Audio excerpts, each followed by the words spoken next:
Inakit ko yung mga gamit ko mga idol. Ano? Inakit ko dun sa taas.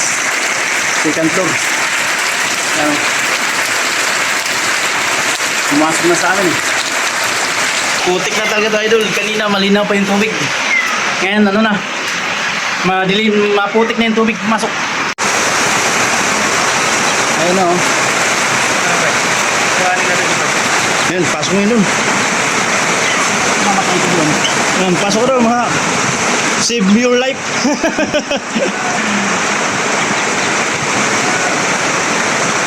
Ano?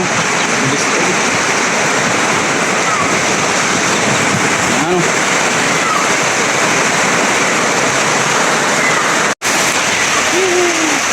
Ayun mga idol, nag-akyat yung mga gamit ko.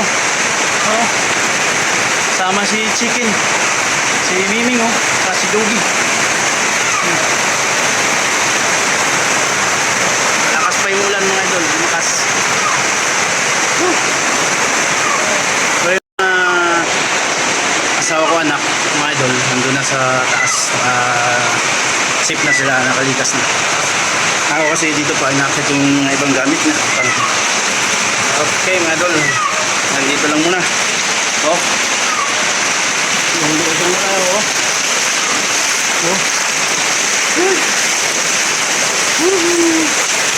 Ayan yung bahay ko mga idol, pinasok.